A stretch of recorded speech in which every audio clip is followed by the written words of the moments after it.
Hello, everyone, and welcome to the Create Your Life series, where we help you maximize your potential and results in the area of personal development, entrepreneurship, and travel. And I'm your host, Kevin Y. Brown. Create your life. Crée ta propre vie. Create your life. 创造你的生活。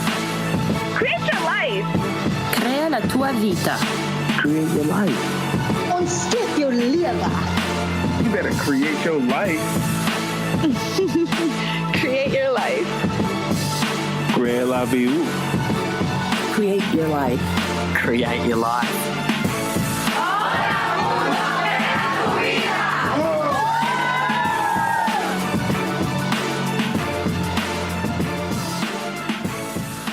Beautiful people, this is the Create Your Life series. I'm your host, Kevin Y. Brown, and today is another amazing episode that we have with an amazing guest.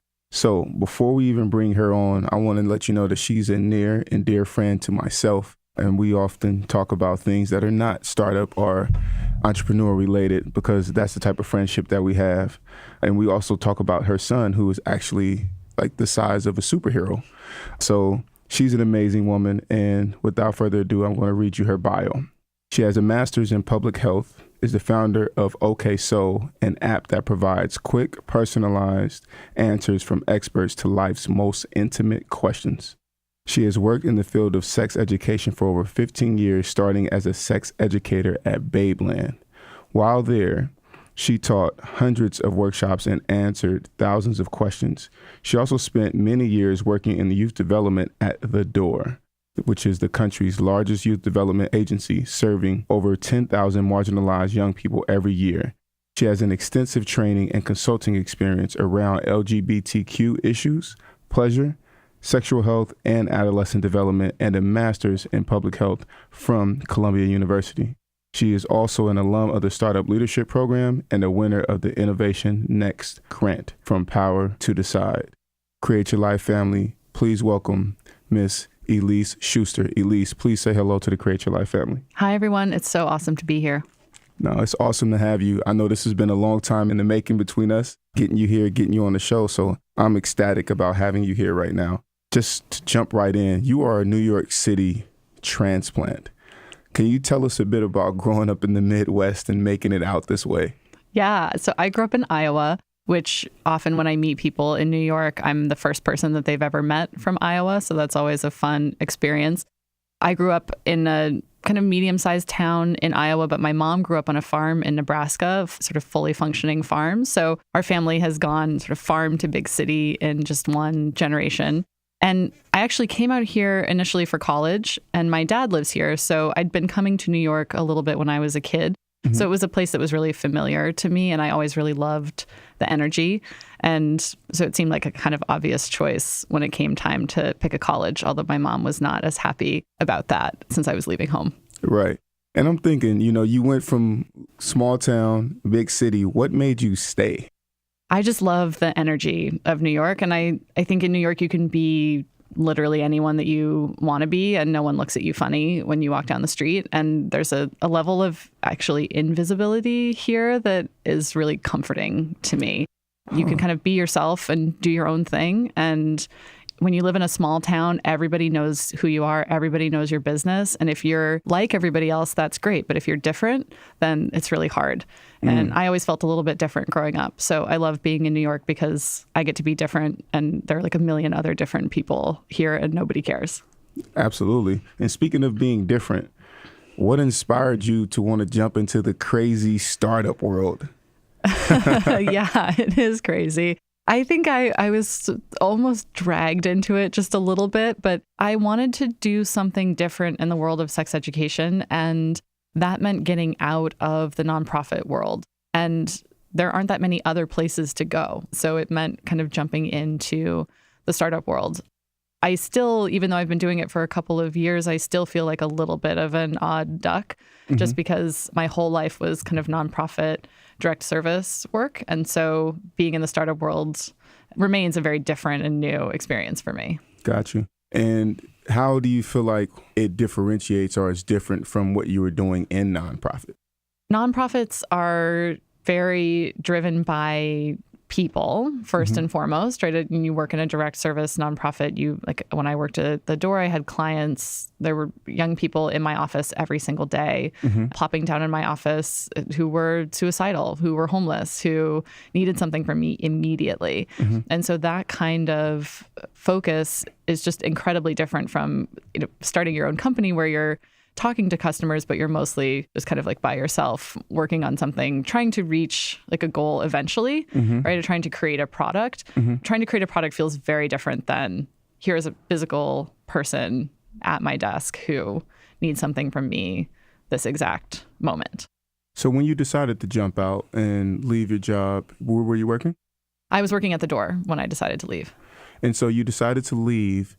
And what made you say, this is the particular thing that I'm going to do? Or how did you know that this was a need that had to be solved? I knew this was a need from years and years of being a sex educator. So I worked at Babeland for a long time, which is retail, but it's not really retail because it's a job where people are coming in and telling you the most kind of intimate parts of their lives. So it doesn't ever feel like it's a retail job. And when I was working there, what I saw more and more was that people had these like huge kind of questions and issues in their lives that were never going to get resolved during a 5-minute conversation that we were having with them kind of in that moment, that they needed something deeper and longer. That what I saw was how broken sex education is in the world that we live in today and all of the damage that that does when we become adults, right? And we kind of carry this baggage with us and it affects our every relationship that we're in. So I'd always wanted to really do something about that. And I'd been working on Okayso as a side project with one of my graduate school classmates. And he and I kind of had come up with the idea and been working on it. And we decided to really make the leap away from our day jobs when we were able to get some funding. And so that was really what kind of propelled us to work on it a little bit more intensely. Got you. And what was that like, the process of going and getting funding? I feel like every entrepreneur and startup founder wants funding, but some of us do get it, some of us don't.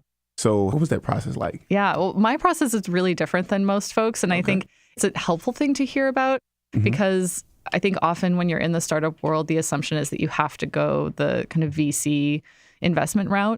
So what we were able to do was we actually got a federal grant. So under the Obama administration, the Office of Adolescent Health, which is part of Health and Human Services, put out a call for innovative solutions to teen pregnancy prevention. And there was a national nonprofit that applied for that money and got it. What they applied for was to basically run an incubator program for tech solutions to teen pregnancy prevention, which is a really cool idea. Absolutely. And so we saw that kind of come out as a thing that was happening and said, we should apply for that. And then initially I was like, I don't think we're going to get it because we're not really doing teen pregnancy prevention. We're doing kind of comprehensive sex ed. We're trying to address really every single thing. So I think maybe we're too broad and we're really targeting 18 to 26-year-olds, which is kind of teenagers, right? So it didn't feel like we were going to be a very good fit, but we applied anyway. And it turned out that they were super excited about what we were working on. And so we joined an initial group of 10 and worked for a summer to basically go from an idea to a prototype.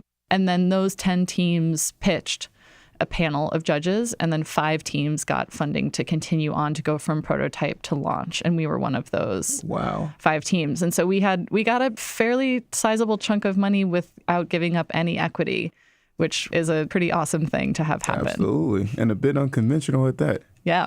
So grant money, I think, is a really great thing for folks to look into if you have the kind of business that there's tons of stuff out there around manufacturing and there are all kinds of grants. So looking into that, I think, is always worthwhile because if you don't have to give up any equity, all the better. Absolutely. So you guys did this, you won the grant. What made you say, you know what, I want to go with an app? I feel like there are millions of apps out there, but you have decided to jump into the app world. Yeah. How did you make that decision? It's a great decision. I feel like you put your cape on if you're going into the app world. You are.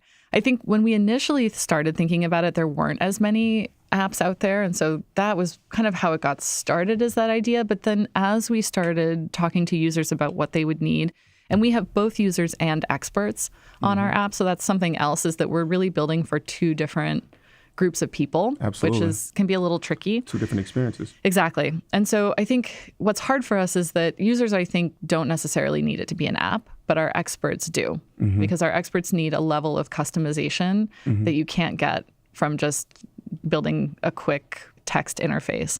The thing that I used to hear was, well, why don't you just do this through Facebook Messenger? And I had always said, I do not want Facebook to own this, right? I never want Facebook to have access to the kinds of questions that people are asking us. People are asking us incredibly personal things. People seemed a bit shocked by that until a few months ago when all of the information came out about how much data had been breached around Facebook. Absolutely. And then that made me really glad that we had gone on our own so that we control that. Absolutely. My next question is how do you manage your stake and liability for these people, the confidentiality and things like that? How are you making sure that people are protected and that their most sensitive questions and things like that are safe? When a user creates an account with us, they can do it anonymously except for an email address and a phone number. And then those we keep on protected servers. For their content on the app, they can choose a username, so they remain completely anonymous. That's awesome. Which means that even if someone were to, like, say, take a screenshot of their question and post it, it would be completely untraceable to them. So we wanted to make sure that folks, felt incredibly protected. And even the experts who are answering questions don't see any information about them. They get to choose everything that they want to share. I love it. You have a master's in public health. Do you feel like that helped you and is helping you in your entrepreneur journey as well as your experience? Yeah, absolutely. In ways that I think I didn't realize immediately, which is always kind of fun when you realize that things that have happened in your life are helping you now. So one of the biggest things that I think is really helping me is one of the focuses that public health programs often kind of place is around data collection and survey design and talking to the qualitative and quantitative research and things like that. And it's always kind of framed in a very public health perspective, but it's completely applicable. You essentially take that and turn it into customer development. It's the same concept of how do we talk to people and gather information and synthesize that information. So it's been really fun to realize that I gained all of this knowledge in my public health degree. I think the other thing that my public health degree did was that it made me a very data-focused person, which is very helpful when you have a startup because you need to be constantly looking at numbers and you need to know what those numbers mean. You have to decide what you're going to measure, how you're going to measure it, and how you're going to know if you measured it. And those are skills that I really learned when I was getting my public health degree as well. Okay. Have there been any questions on the platform that you were kind of like, wow, I never expected to see something like this or to know, has any questions actually surprised you? I'm not sure if there have been questions that have surprised me. There have been questions that I have really loved. Okay. That have given me a sense of hope in a way that I didn't expect. I think that when you're answering people's questions all day long, there are times when it can get a little depressing because most of what you're dealing with are parts of the world that are hard. But there have been a lot of people who are asking questions that are essentially, how do I figure out who I am? How do I love myself more? How do I cultivate happiness and stop comparing myself to other people? And it's been really fantastic to see all of that because when I think about when I was 18 years old, I don't think that the idea of self-compassion or self-love as a concept even really existed for me. Right? Yeah. It just wasn't a thing that you talked about.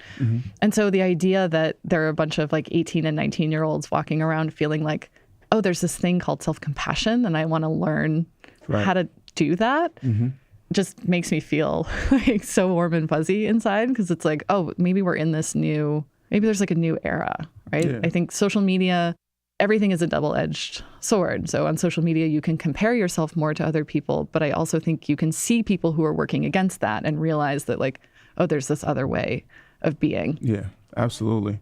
So you feel like the work that you're doing right now is in alignment with your purpose? Oh my gosh, 100%.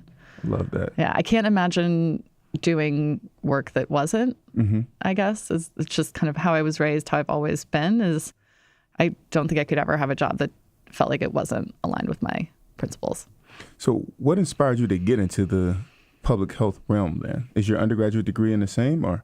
No, my undergraduate's in psychology. So I grew up in a really conservative family in the Midwest, and I was not allowed to take sex ed when I was in high school. So that meant that I was really searching out everything for myself. And this was, I think at the time I was doing this, I had an Apple IIe, right? So really trying to kind of find all of that information was challenging. And I became the go-to person that everybody was talking to. When I went to college, I majored in psychology, and I was pretty sure that that was the path that I wanted to go on. I wanted to do research on stereotyping and prejudice. I was like very clear about that. And then as a volunteer thing, I started working with the peer health education program on our campus and discovered that I really liked teaching workshops around health. And then I particularly liked the sexual health focused workshops. And I remember one workshop in particular that I just kind of had this moment where I was like, what if I could do this all the time? Is that possible? I don't even know if that's possible. And I talked to the woman who was the director of that program, and she said kind of like, well, duh. She was like, why don't you just go get a public health degree? And I was like, what is public health? Right, and I'd never right. heard of it. And so then I started looking into that and realized that, yes, that was what I wanted to do. And I got my master's at Columbia, which is the only program to date still, I think, that has a focus on sexuality and health, as opposed to a focus on reproductive and maternal child health, which is a very different thing. So you can find tons of public health programs with reproductive maternal child health focuses, but very few that are talking about LGBT issues, talking about pleasure, talking about safer sex. That stuff just isn't really a focus of a lot of public health programs. So what has been some of the feedback that you've been getting on Okayso? Generally, I think people are feeling really grateful to have a place to ask all of these questions. We have a lot of folks who are in kind of complicated situations. And that's why we started Okayso, was recognizing that there's a Google gap, so to speak, when our lives get more complicated, especially around issues like sexual health and relationships and dating, that we can't always Google the answer to our question. And so often what folks say is like, it just feels really great to have someone to talk to, and that it feels so helpful to be able to have a kind of back and forth conversation to really get to the kind of deeper issue that's going on there. So yeah, it's been really awesome to see how grateful folks are. We follow up with users too. So we're able to kind of see how things are going a couple weeks out. And that's always really fun. How does that work on the back end? Do you guys like have an auto reminder, or are you even a technical founder? I'm not a technical founder. Okay. I have a technical co-founder. We don't have an auto reminder, but the experts have their own section of the app that's different than users. And so they're able to see the people that they need to follow up with, and they can see the conversations that they had with them, so that when they go back in, they can do a more targeted follow-up if they need to, right? So were you able to have that conversation with your partner about that thing that we were talking about? Or you were going to get an IUD, your appointment was next week. Like, how did it go? Right. And I think it's amazing because this is on a volunteer basis. It is on a volunteer basis. So we really only ask people for 15 minutes of their day. So we call it micro-volunteering. And the idea is that they're just kind of jumping in and answering questions, but the experts work on teams. So that means that no one expert is responsible for answering a user's question. It's more like a group chat. So one person can provide a quick response and someone else can piggyback off of that or ask the user a question, jump in when the user responds. So it really kind of flows. So is the user aware that they have a support team? Yes. So they get to pick pick the team that they ask a question of. What? So the teams are grouped based on topics. So when the user says that they have a question, they pick the team based on the kind of topic of their question. Then they can see all of the experts who are a part of their team and read little bios about them. And then they send their question off, and then whoever can answer it first jumps in. That is so sweet. And are you answering a lot of the questions as well, or? I do answer the questions when I have time, because I love it so much. I think it's just so much fun to answer people's questions. It's the reason why I got into this work. So one of the best parts about running this company is that I don't have to leave that piece of it behind. Sweet. Okayso is the name of the company now. It was not the original name. No. Can you share with us the original name and what inspired you to make the change? The original name was Boink, which is a name that often makes people chuckle. And it took us a long time to come up with, and it was hard to realize that we had to leave it behind. But we left it behind for a couple of different reasons. The first and most important one being that we heard from users that they weren't sure that they would want an app on their phone that was called Boink. because they would be afraid that a parent or a partner might see it. They wanted something that felt a little bit less specific around sex.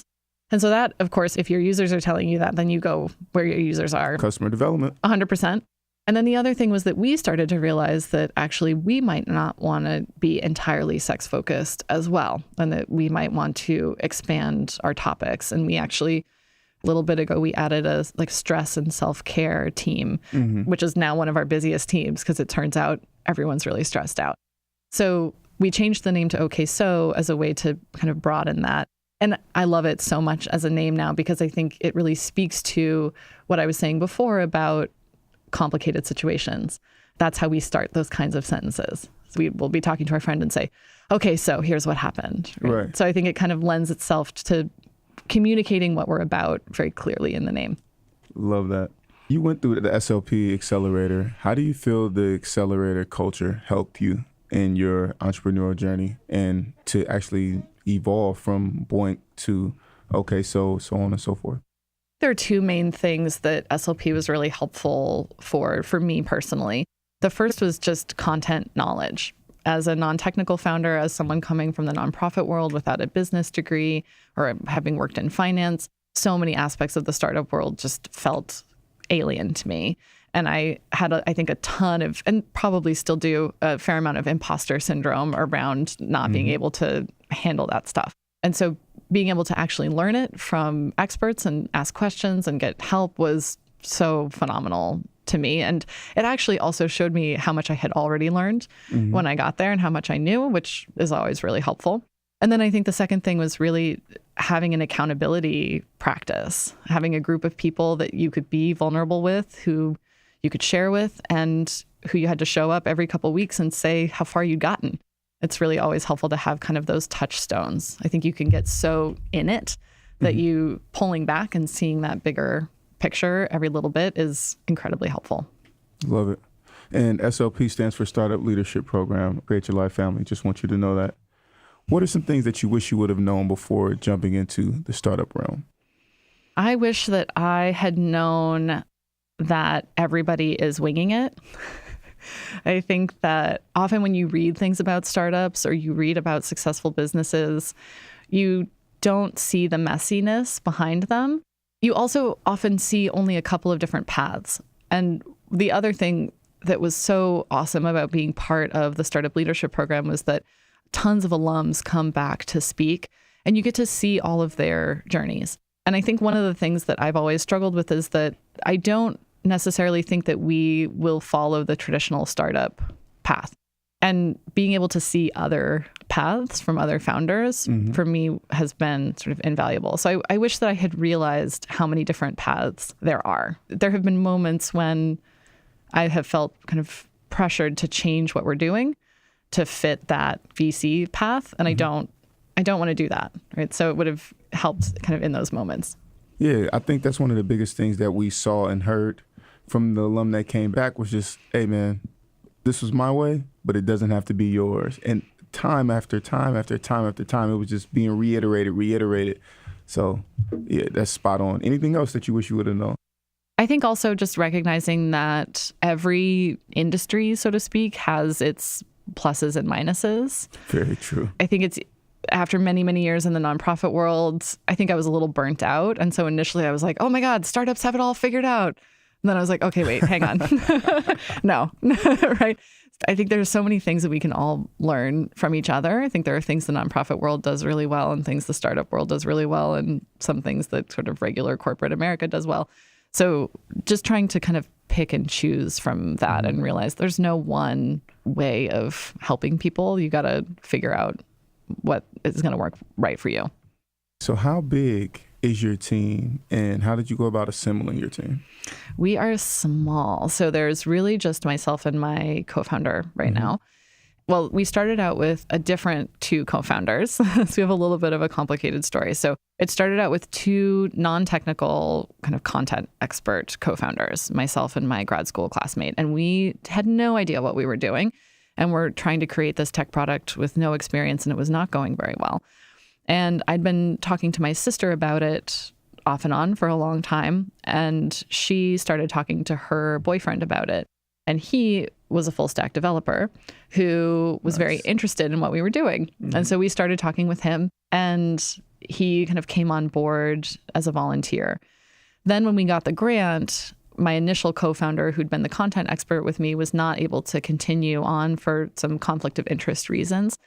And so it became just the technical co-founder and myself, and it still is right now. And then we have some interns that we love and use very frequently for lots of fun things. But it's really just the two of us.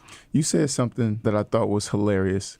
One day when we were riding on the train, we ran into each other. You said that your sister's boyfriend is kind of like double married. Yeah, he is. Poor guy.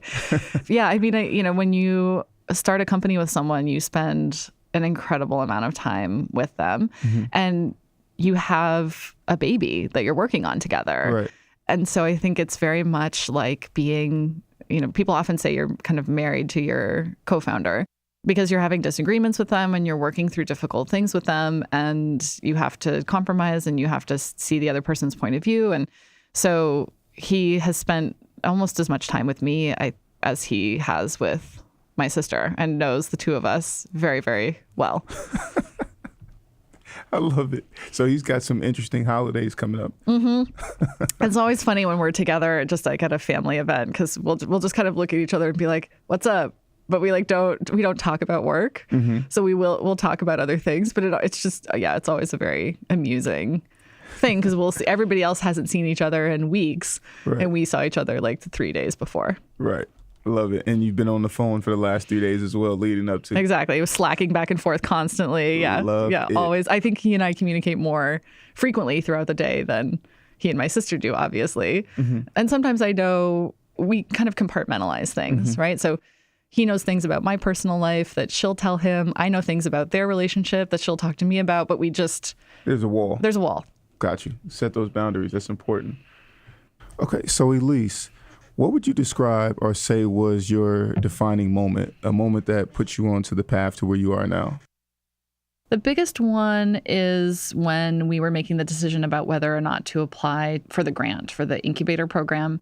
I didn't really want to apply because I thought that we weren't qualified. I thought we weren't doing exactly what they wanted. We were maybe a little bit further along in the process. I thought that they would not take us, and it wasn't worth the time that it would take to put in the application. But my co-founders convinced me otherwise. And we found out later after we got it that we were actually one of their top candidates the whole way through that they were the most excited about. So it just goes to show you have no idea sometimes what you're doing. And so what do you feel like was the biggest lesson that you learned in that, and how did that help you to keep propelling forward? For me, I think it's about not assuming that you know what someone else really wants from you, so to speak. The things that I thought made us unappealing were the things that made us appealing, right? So sometimes the things that you think are your weaknesses are actually your strengths. And so spending some time kind of trying to figure that piece out, I think is really helpful. I think we, as a company that's like a sex company in the startup world, like we are weird. And there are a lot of people for whom that's a weakness, but there are some people for whom that is a definite strength, right? So finding those people who see that and that's exciting to them, that's the work you're doing, I think is so helpful. Yeah, people who champion what your cause is and your mission. And I think another thing that you said is you don't know what you don't know. Yeah, right? You definitely don't know what you don't know. We assume we have an understanding of maybe what someone else is thinking or feeling, but just talk about what you're doing and get it out there and apply to things, because you never know who's going to see the thing in you that you need to see or that you already know but think no one else can see, right? You just have to, if you just sit there, nothing will happen. Absolutely. Okay. Well, Create Your Life family, we will continue this interview, but first let's have a word from our sponsors. This episode is brought to you by Podcast Laundry, a podcast editing service that gives podcasters more time to be creative by handling the dirty work of editing and all of the behind-the-scenes work that podcasters hate. If you're a podcaster, check out our services and purchase a package today. Spend more time doing what you love and let Podcast Laundry do the dirty work for you. Visit podcastlaundry.com for more information. How many experts do you have contributing to Okayso, and how did you go about recruiting them? We have about 50 right now. Wow. And we started with our personal network. So myself and my initial co-founder, both being sex educators in the field, we really just started with people that we knew. And it's grown almost entirely word of mouth for experts. So it's either folks that have found us through the app or it's folks who found us through other experts. How do you balance, for you personally, being a great mom to Ernie, who I am like dying to meet, and being a wife to your husband and a co-founder, and you're active in the startup community, et cetera, et cetera? How do you balance it all? What are some of your keys and secrets? I don't know if I have any like deep wisdom here. I think that like most people who are trying to balance a lot of things, I'm taking it day by day, and I'm not always doing it the way that I would like to. And I think there's this idea out there that like there's some perfect way to balance everything. And I'm not sure that there actually is. For me, I think the main thing that I try to do is I try to carve out time when I'm with my family. And that time is sacred. And I don't work. I don't, with Okayso, it's always on my phone. So it's so easy to just pick it up and start answering questions. But during the hour that we have in the morning together and the 2 hours that we have at night together, all of us, we are together. And then the rest of the time, if I'm working or doing other things. And then I think it's, especially when you have a kid, you really need a partner who's able to step up and shoulder as much of the burden as you are, and do bedtimes and dinner and take on doctor's appointments and all the other things that come along with having a kid, so that you can go to networking events and all the other things that you need to do. Okay. And your husband, is he a startup founder as well? No, not at all. My husband is a public interest attorney, so he helps poor people with housing issues. Okay. Awesome. And so it sounds like you both have very busy careers. What are some of the keys to you guys' communication to make sure that you're on the same page? And if a disagreement arises, you're able to diffuse it quickly in order to move on for the greater good. Yeah. We have worked really hard on this, and it's always a bit of a process. I think especially when you have a kid, that all sort of shifts. But for us, it's really about keeping our priorities straight, right? And kind of recognizing that we're busy, but that we're coming at it with the best intentions, and that ultimately our priority is our family and making sure that our kid is getting, what he needs, and that our family is getting what we need. So sometimes that means like we have to table something and talk about it that night, right? Because we don't have time to deal with it in the morning. And sometimes it means dealing with it, sort of over text or over the phone, and kind of just finding creative ways to make sure that we're communicating with each other. We also often sit down over the weekend and kind of plan out the next week. Okay. And talk about kind of, okay, this is what I've got going on. This is what I've got going on. This day is going to be really hard for me because of these reasons, or this one, I have a lot of meetings, or for my partner, anytime my partner's in court, that's really challenging. And so just knowing kind of what's ahead for the week, and I might be stressed this morning because of this, right? Just knowing that ahead of time so we can really show up for each other in the way that we both need. Awesome. And in that, when things arise that you were not aware of, like something pops up and it's kind of like, oh my God, this is so stressful. How do you navigate that? Because, it sounds like you have the plan for the week, but then something happens during the week and you're like, oh my goodness, I can't believe this just happened. I mean, it's part of life, I think. And especially when you have a kid, you have to learn to roll with the punches, or like they're going to get sick. There's nothing you can do about it. They're going to decide that they absolutely do not want to go do that thing, no matter how much you really want them to. And so part of it just becomes like maintaining some level of flexibility and understanding that you just can't control everything, which is a really helpful thing when you run a company as well, because there's so much you can't control. Definitely. Right? Yeah. Absolutely. How do you currently handle critics and naysayers of your career choice and passion of helping youth and young people answer tough questions and live healthy? Honestly, I don't run into that many naysayers. I think the funny thing about doing something around sexuality is that because the world is kind of not working so well when it comes to sex, almost every single person that I talk to is like, well, obviously this is needed, right? Because I think almost everybody's walking around with questions or issues or concerns. If I were in a different part of the country, I imagine that I would get some pushback around offering this kind of advice to folks and being this frank with people. And it's just not something that I've encountered. But if I were to encounter it, the thing that I would say is that I think everybody deserves to lead happy and healthy lives. And that includes sexuality. It's just as much a part of our lives.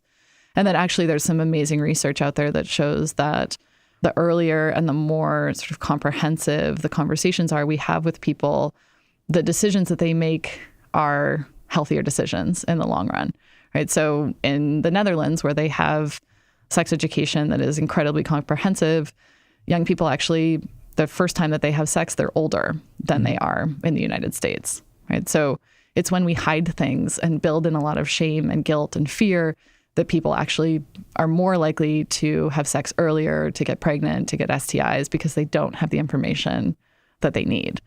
What is a company similar to Okayso, or that you kind of were inspired by their business model? Because I can think of a few, but I would like to hear from you.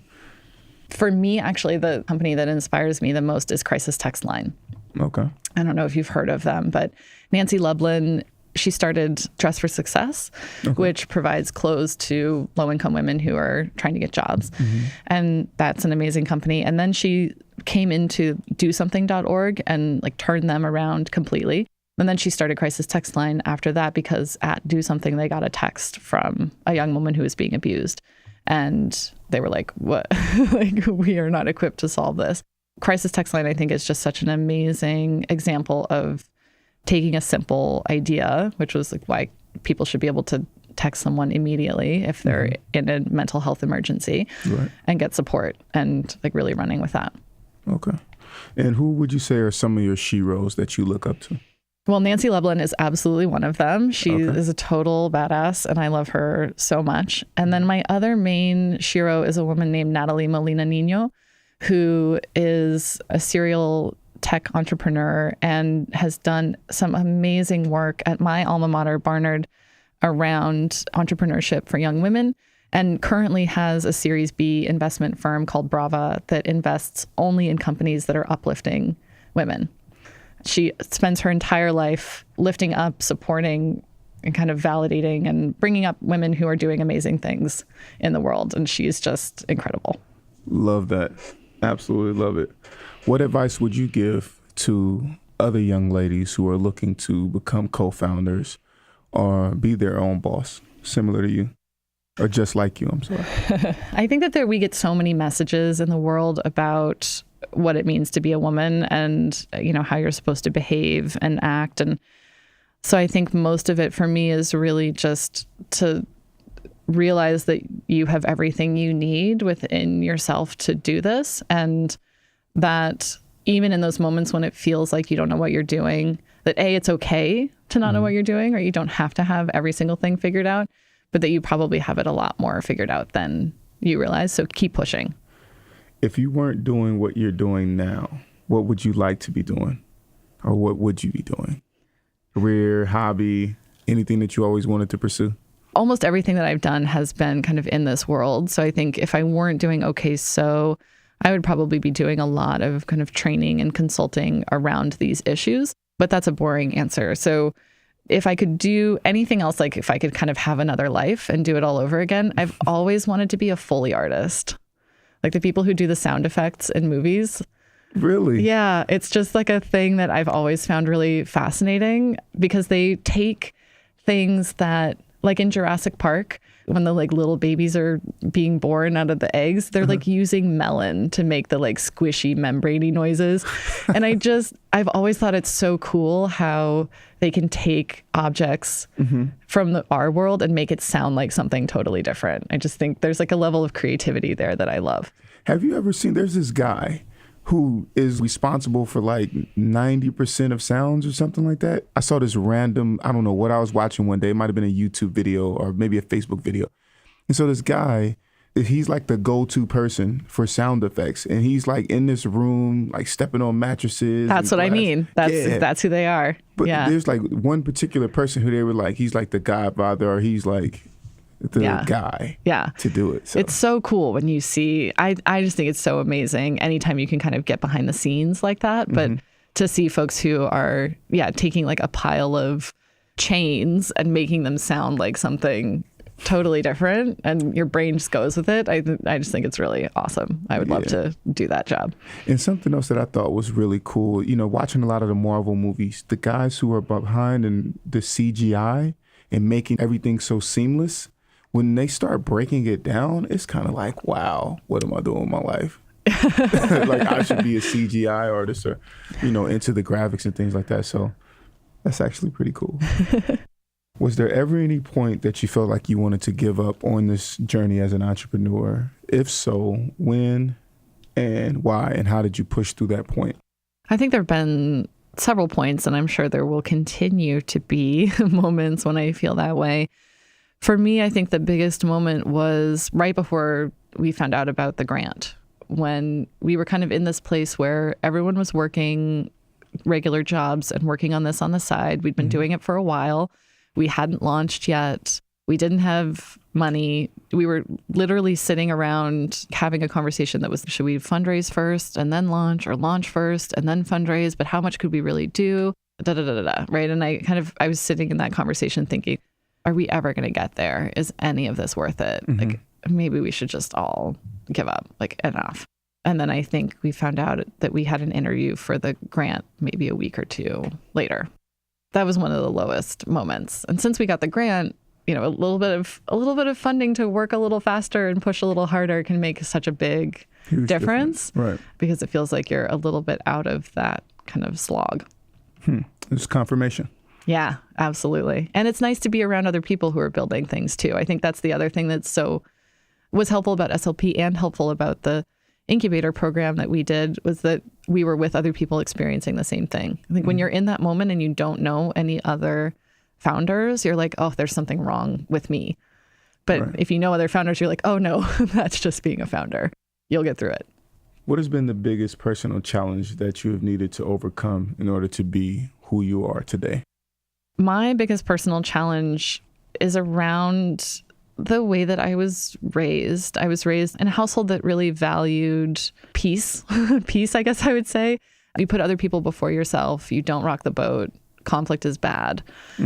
And that, I think, worked really well to some degree in my family, but it's not that helpful in other parts of the world, especially not around being a founder, right? So I have a vision for what I want this to look like, and I need to be able to stand by that and articulate it, even if it creates some conflict, even if it means putting that before other things.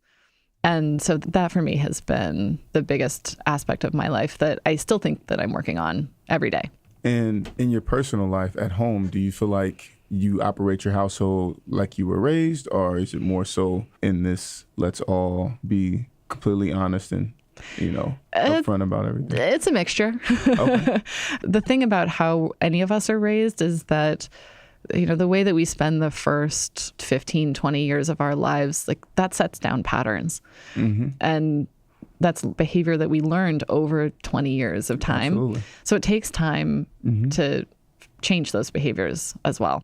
And so I think there are days when I feel like I'm doing a little bit better and days when I wish I'd done a little bit differently. But I try to remember that and kind of have compassion for myself as well, and realize that like everybody's got stuff that they're working on, right? Absolutely. This is my thing that I'm working on. And the balance, like you said a little bit of both. It's important. Self-forgiveness is like the biggest. Huge. Yeah, huge. Absolutely. That's the only way you can really move forward. It's like, okay, you know what? I was this person at this time. Even if that time was yesterday, I choose not to be that person, right. Tomorrow right. or today.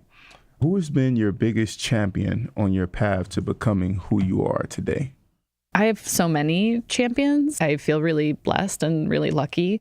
I think that my family has been incredibly supportive, and my partner has been so supportive of me. I don't think that there's really one person. I think that I'm super, super lucky, and I have like an entire team of people behind me. And I would also just like bring Natalie up again, because I think that when I met her and got to know her, the fact that she believed so much in what I was doing, she was one of the first people who was sort of in this world who heard what I was doing and immediately was a champion for it. And that to me made such a huge difference. Like, she believed in me enough that like she just published a book and I'm in it. And that to me is crazy. So tell us about the book, what the title of the book is, and your relationship with her a little bit more in depth, please. Yeah. So the book is called Leapfrog, The New Revolution for Women Entrepreneurs. And it's 50 different hacks for women to kind of get ahead in business. And what I love about Natalie is that the way that she thinks about it is that she's like, these are shortcuts, right? And it's okay to take a shortcut because everyone takes shortcuts, right? If you're born a straight white man, that's your shortcut. Like, you already got there, right? So these are shortcuts for the rest of us. And I knew Natalie because when she was doing work at Barnard, she started mastermind groups of Barnard students and women who were adults who were running their own companies to get together.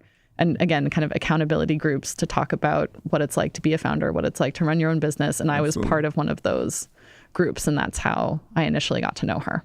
Okay. Now we're about to enter a very important part of the interview. Elise, can you swim? I can. Okay. Because we're about to jump into the dolphin tank. I'm ready. All right. This is rapid fire. Okay. Sure. Yes. Okay. Here we go. What are your goal setting methods and how do you make sure that you are growing each year, personally and professionally? I set goals with my co-founder and we check in on them probably about every quarter or so. We just write them down. We're pretty basic about it. But yeah, set goals and keep checking in. Okay. And how do you make sure that you're moving the needle on those? What does the check-in look like? Yeah. So what I do is on my to-do list, I have like my big picture stuff at the top, and then I have my day-to-day below so that I'm always seeing the big picture so that I never lose sight of it. Love that. And then when we check in every couple of months, when we're having a check-in, we set aside time to do a bigger picture check-in to make sure. What we do actually is we have what we call Fantasy Island. So we both talk about our fantasy island, right? Like, if we could have everything we wanted at this moment for the company, for ourselves, for our personal lives, what would that look like? And for us, it's a way to kind of see if our fantasy islands are close enough to each other that we're still working together really well. Yeah, and in sync. Yeah, because if your fantasy islands are like, I want to go live on a farm in Montana, then like we have some thinking we need to do. I love that. That is awesome. And how about for you and your fam? How do you guys make sure that you're growing and moving? Mostly it kind of centers around the kiddo, I think, and kind of figuring out where we feel like he's going and what he needs and how we need to respond to that. And we don't really have a system for that. It's more just the kind of day-to-day of whatever's coming up for him in that moment. Got it. Love it. Okay. Top tech that you're using to make your business run smoothly. We're building our platform on React Native. So React Native would be the thing that's helping us the most right now. Okay. Love it. Favorite quote or motto that you live by? It's not as much a motto or a quote, but the thing that I find the most helpful is a concept that Brené Brown talks about, which is recognizing that everyone is doing the best they can with what they have. And it's not a way of absolving people of accountability, but for me, it's a way of finding compassion in moments when it would be hard for me to do so otherwise. She has an amazing TED Talk, if I'm not mistaken, Yes, right? she does. She has a couple, actually, one on vulnerability, and then there's another one I can't quite remember. And she has a great one on the difference between sympathy and empathy. That's not a TED Talk, but it's an animated thing that I really love, because she's like, empathy is like someone's in a hole and you're getting down there with them. And sympathy is like, that looks bad. Do you want a sandwich? And it just always makes me laugh every time I think about it. But yeah, this concept of doing the best you can with what you have, I think, is really a way to help cultivate compassion for ourselves and to recognize that you can be doing the best that you can and still have things to work on. You can set boundaries, I think, in a clearer, more compassionate way. Absolutely. Because I think we're always operating at our best at the moment, but we're not at our best. Right. If that sounds, Exactly. If that makes sense. Exactly. So, favorite or most impactful book that you've read?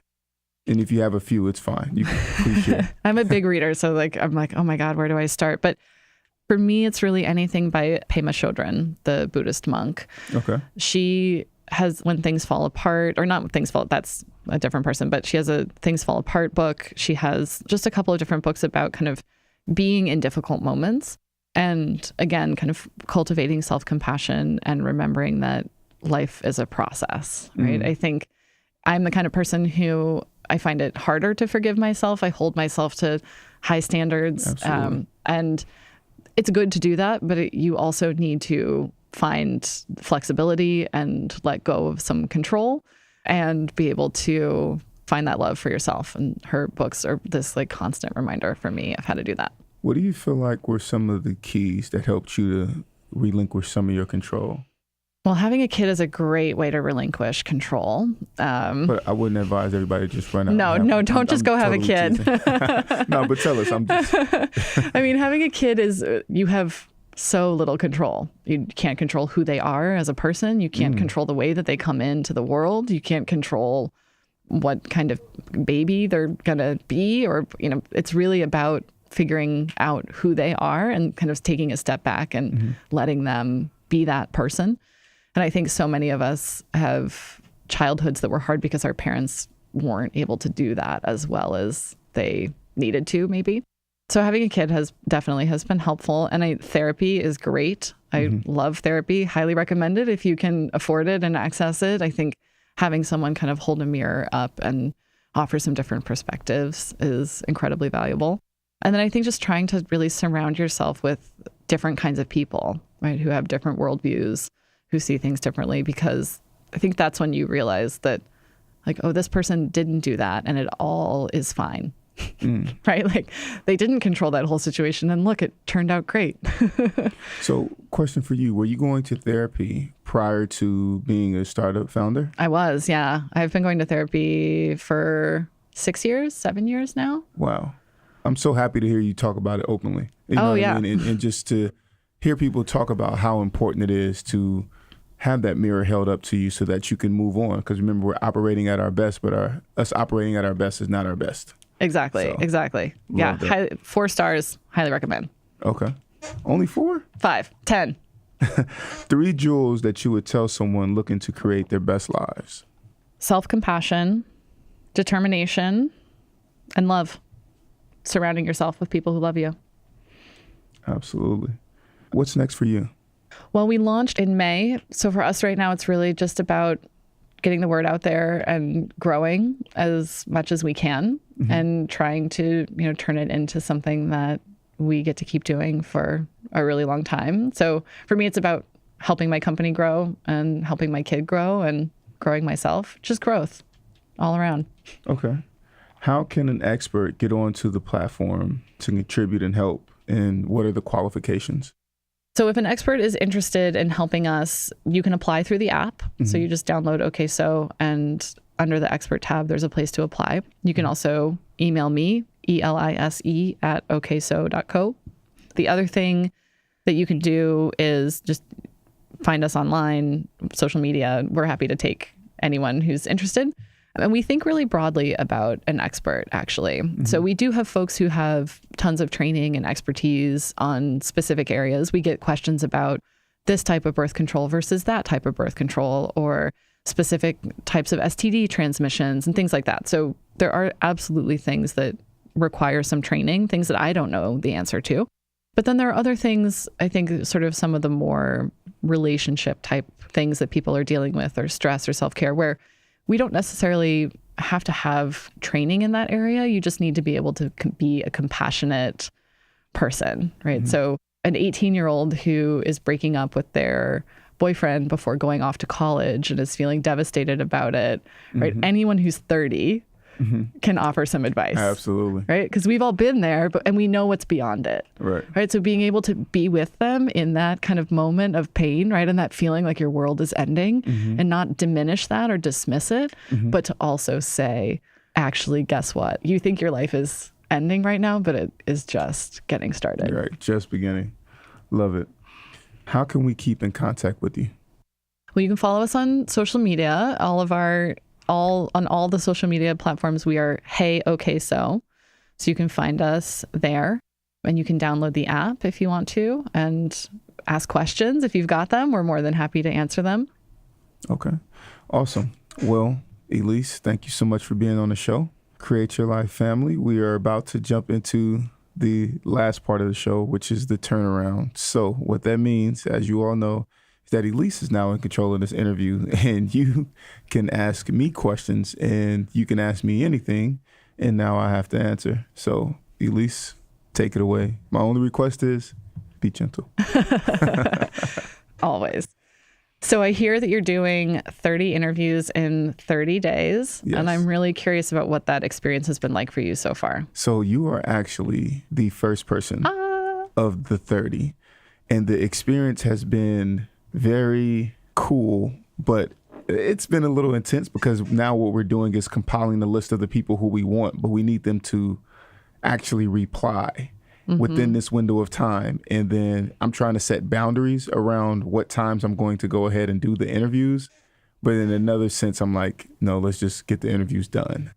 And the reason being is that what we want to do now is we're actually looking at pivoting and changing some things, but we really want to have this content archive so that we could become better at marketing it and raising the awareness of the Create Your Life series.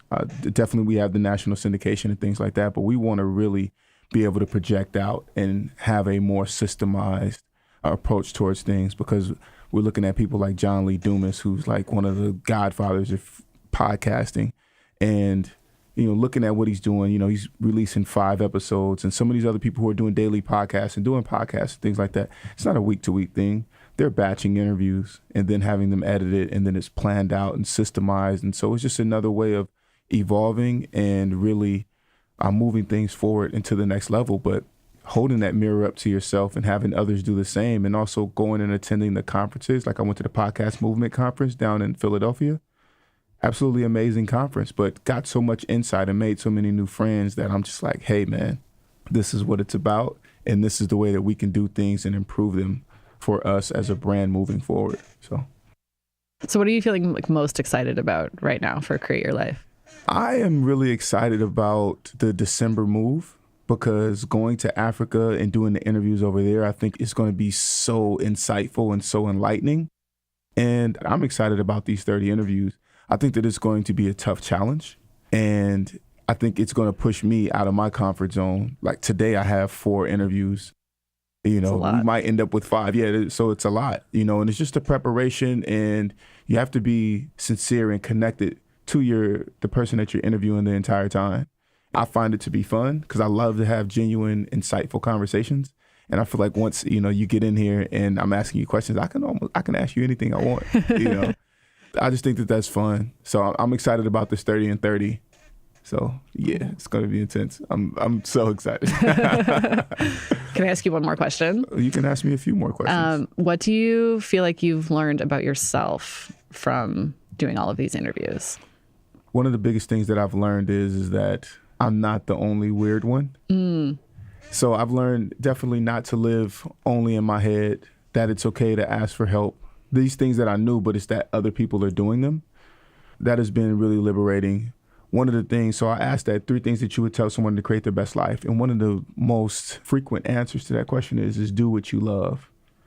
And for me, I've always stuck by that. And there have been times where it was one of the hardest things that I've done, and other things look good, like those shiny objects, but I always still end up coming right back to the same thing. And those are things that have always been in my heart that really matters to me, and being around people that matter to me. So it's been just an amazing ride, but I think that has been one of the best things, is stay true to yourself, and the rest of it will work out. And that, of course, the hard work, everybody is, doing the work.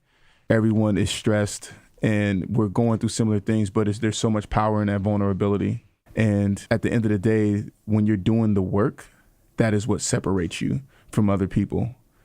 And it's a marathon. They're trying to run a race, so they're not going to continue running the marathon. And, you just have to keep going year after year, day after day, hour after hour. If you set that goal, then just continue to do it. It's been very insightful. Very, very insightful. We're 130 plus interviews in. Wow. Continuing to go. And with this 30, it's going to put us, like we're going to hit that 200 mark, and it's so exciting. Super. Yeah. Any more questions? How did you decide to do the podcast? I don't know if we've ever actually talked about Discussed that. It? Yeah. Create Your Life started off as a video series when I was going to Japan. And I was speaking at a foster care conference, and I felt like my life had kind of come full circle, because me being the type of foster kid that I was, to being the guy that people from around the world wanted to hear from, to find out best practices, I thought that was amazing. But going to Japan, not speaking the language, I had the idea to go to about 7 or 8 different cities and travel and all these things. And so it dawned on me that have the keen ability to adapt to environments, but it's due to my upbringing. And that everybody else who are foster care children or who grow up in areas where they don't necessarily leave the city, the state, or the country at all, they need to see this. And let me sprinkle a little bit of motivation in there for them so that they can know that this is possible. This is what Japan looks like. And now that you know what Japan looks like, get here and go somewhere else where you don't speak the language. Don't let excuses or the unknown stop you from doing what's in your heart. And so it started off as a video series. I created 10 episodes, and these are like 2-3 minute videos where you get to see all of the scenery of Japan, and then I'll drop 60 seconds of motivation in there. So I did that there. Then from Japan, I went to the Bahamas and then Dominican Republic, and then I did a California edition here on WHCR 90.3 FM. So I had the opportunity to be a guest on someone's show, and the manager loved it, my interview. And so I was thinking about doing a podcast because I wanted to contribute to my audience on a consistent basis. And my god brother had been telling me to do a podcast since like 2006, and I was not listening to him. He's like, man, you should really be doing a podcast. I'm like, and I don't know what that means. And so I came and I asked the station manager, and she said, I'll make space for you. I think that what you offer is amazing. And so that's what started it. So we started live on radio, and then we were going from radio to podcast, et cetera, et cetera. And that's really how it started garnering and gaining, traction. And so, 2+ years later, here we are. I love that story because it's such a great reminder of, again, like the idea that there are so many different paths, right? And that like you didn't start out to make a podcast. You started out to just help a specific population of people that you knew could use the knowledge that you had. Yeah. And then it's like organically kind of become this, right? It's I think we often have this idea that we have to like know exactly where we're headed when we start, when in fact most of us have no idea where it's going to go. Nope. And that's the thing. It's just, hey, take the first step and really just be committed to it. Be committed to your goal, but take the first step and just go into the unknown. It's the unknown that kills us a lot, and I think I was talking with somebody yesterday or the day before, and we were just talking about how a lot of people are alive, but they're really dead. Yeah. Because they're not living the life that they would like to be. And that's why the Create Your Life series exists, is because we need to be alive and well and happy by living in our truth and with our real desires. I often say, go back to who you were when you were 12, when you were 16, and think about the dreams that person had, because those are probably the real dreams that you want to be living. It's just that life came at you fast, or people told you that they were unrealistic and you adjusted. But in your heart of hearts, you know what exactly it is that you want to be doing and what you should be doing. I think we often, I see a lot on Okayso, folks who know that there's something difficult that needs to happen, but they're so afraid of it, right? That we stay in situations or we stay in a place in our lives that is bad for us, right? That is unhealthy for us, because facing the reality of that can feel so scary. Absolutely. But that if we can, that often I think it's not as bad as we think. It feels like jumping off a cliff, but it's not actually jumping off a cliff. And that if we can take that first step and kind of into that unknown space, that actually it all, most of the time, ends up being entirely better than we ever thought it would be. Absolutely. You got to take the jump. Yeah. Yeah. Well, Elise, thank you so much for being on the show today. It's been an absolute pleasure. Thank you so much for having me. I've had a blast. Sweet. All right, Create Your Life family. That was Miss Elise Schuster with Okayso. She definitely killed the interview, and we will be back with you next episode. Beautiful people, if you enjoyed this episode of the Create Your Life series, be sure to download it from our podcast, which is available on createyourlifeseries.com, iTunes, Stitcher Radio, and Google Music. Also, be sure to leave a review of the podcast. You can catch us live on Sundays from 5:30 to 6:30 p.m. Eastern Standard Time via 90.3 FM in New York, or on Facebook Live at facebook.com/KevBrown1. We encourage you to participate in the conversation on Facebook or call in at 212-650-6903. Follow us on Instagram at CYLS Series and at Kevin Y. Brown. Be blessed, and we'll see you back here live next week. Create your life. propre vie. Create your life. 创造你的生活。 Create your life. Crea la tua vita. Create your life. Ontsteek jou lewe. You better create your life. Create your life. Create la vie. Create your life. Create your life.